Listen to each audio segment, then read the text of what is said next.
Hey, Tony, do you believe that this is the most consistent in terms of preparation you've had during this postseason, kind of knowing when you're going to throw and being kind of built up where you want to be?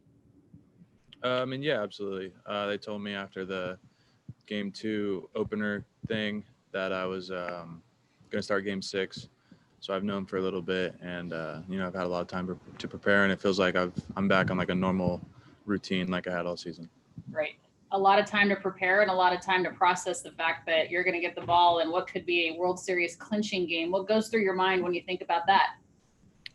Try not to put more pressure on myself than there already is. I try to go out there and throw the ball the best of my ability, and nothing changes tomorrow.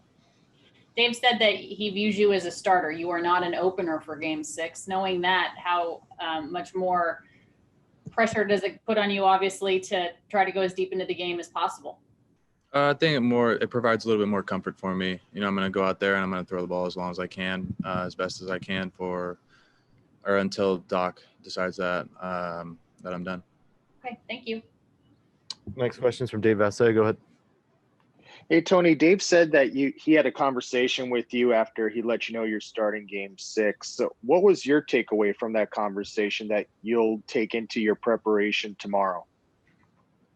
Just to attack guys, go out there with the intent from from pitch number 1 to compete until, for as long as I can, from pitch 1 for as long as I go. What did you see from your guy Dustin May last night? What was the biggest difference for him to be back on track? He looked good yesterday. Sinker was working, mixing some four seams. Velo was there again. He wasn't 97, 98. He was 100 this time. So, that's really small when you're up throwing that hard. But, he looked really good. He looked sharp. Wasn't really playing around with guys. Just went right at him and attacked him. Was that a different mentality for him, or what do you believe it was just strictly he was pitching well? Do you think there was something more than just pitching mechanics to that? Not necessarily. I think he was just attacking guys better. Next question is from Jorge Castillo. Go ahead. Tony, when you look at your outing last time, what do you feel like you need to improve the most from that last outing? Last time it was okay. I didn't know how short it was going to be. I knew it was going to be shorter, but just going out there and attacking guys, getting strike 1, getting ahead, staying ahead. Early contact would be great. Early soft contact, actually, not just regular contact. But overall, just kind of attack guys. Did you learn anything from that first start you had, and just pitching in the postseason, like an actual start, and the adrenaline and all that stuff? Yeah, absolutely. Every outing I've had this postseason has been a learning opportunity for me. It's all new. It's on a much higher stage than the last time I was in a postseason. Just kind of controlling the emotions and, still competing. I couldn't help but notice that you ditched the neck gaiter last time you were out there. Was that why'd you decide to go without it? Just switch something up, see if it'll work. Are you going to keep that or not have it next time, tomorrow? I don't know. I haven't decided yet. Thank you. Next question is from Bill Plunkett. Go ahead.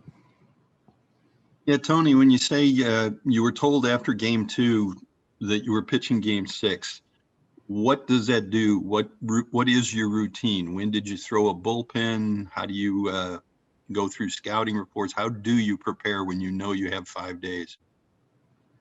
I didn't find out until after the game, so I had prepared to between game 7 of last series to game 2, didn't really have time to get like a lift in, so I took my lift on that day, the day that I threw the opener day. And then after the game, they told me, so it's like, all right, now like my routine has changed a little bit, but with the extra day, it worked out nicely. Took the next day off and then got my 2 lifts in, my bullpen on would have been game 4, I believe. Yeah, game 4, and then, ready to go for tomorrow. You say the phrase opener thing with kind of a little bit of an attitude. How difficult is it for a guy who's been groomed as a starter to make that adjustment? No, it's kind of not that it was in a bad way. It's more of like I knew I was starting that day. I just didn't know how long I was going. So it's kind of turned into an opener role. And if we had gone back and told you in July, when you were going through some difficulties, that you'd be pitching possibly the last game of the World Series, how crazy would you have thought that was? I would have been excited for sure. I would have thought that all my hard work and want for progression to. Okay. Next question's from Tim Brown. Go ahead. Hey, Tony, after a month, you are going to be released from the bubble in a few days. What is the thing you're most looking forward to doing? I haven't really got that far, honestly. Priority number one is get my work in today, and then priority number two is go out there tomorrow and throw the baseball. You haven't thought like I want to go get this burger, or I want to go sit in the shade somewhere, nothing like that? Not yet, honestly. Priority number one is taking on that championship. Okay, man, go get him.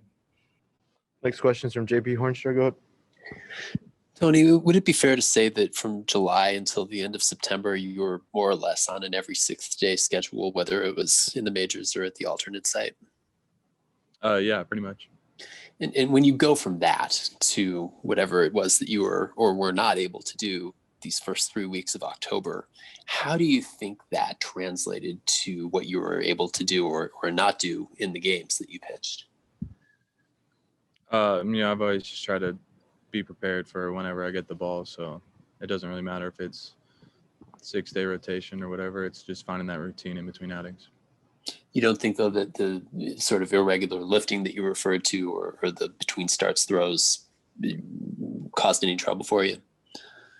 Not necessarily. No. Okay. Thank I got time for one more. Go ahead, Schuyler Dixon.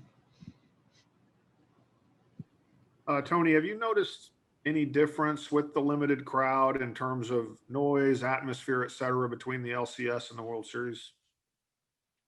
There's definitely more Dodgers fans here now for this series than there were in the LCS, that's for sure. But overall, it's just, it's a little bit louder. The exciting moments are a little bit more exciting, and it's just a fun atmosphere. Did you think much about, before you got a chance to play in front of fans, what that might be like, what the sights and sounds would be like, and how the reality compares to what you expected?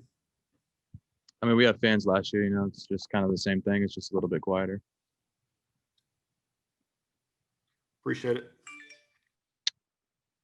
Last one's from Ken Davidoff. Go ahead.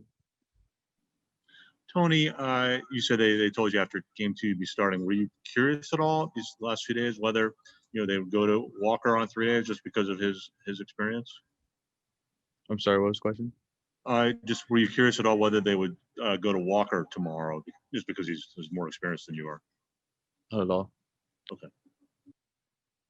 Thanks, Tony.